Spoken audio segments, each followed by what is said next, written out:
Hey there, Sabine here. Hope you're having a great day. So, a question came forward that I used to have on my big board that I ended up erasing right before the move.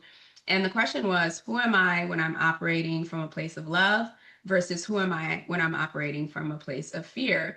And I was just sitting with that question, and I think it came up because in a conversation recently, and as I was listening to this individual, like it was very clear in moments of our conversation that they were really operating from a place of fear, right? And so that meant a lot of catastrophizing, that meant a lot of containment and loss, and their perception of their growth experience really was very much so that it was a very unpleasant experience, rightfully so.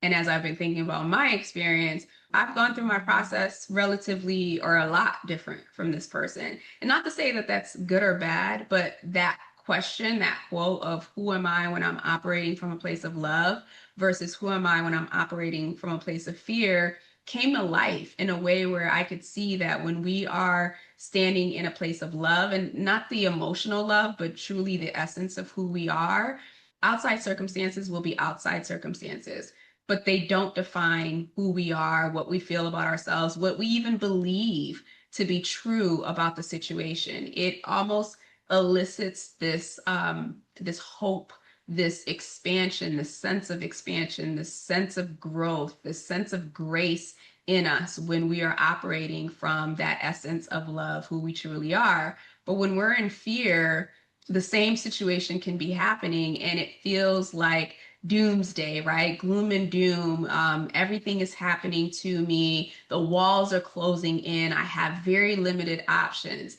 And so, my encouragement to you today, I'm going to invite you to ask yourself that question. If you are operating from a space of fear, right? And if you feel it, if you're aware enough of it, stop and ask, if this is how I'm operating because I'm coming from a place of fear, what would it look like if I operated from a place of love? Who would I be? What would I believe to be true about the situation, about the people, about the environment, whatever that thing is that triggered that fear in the first place?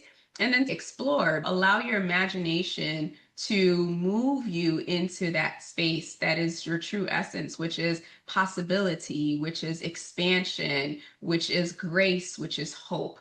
So that's what I have for you today. I will be back tomorrow. Have a great rest of the day and talk soon. Take care.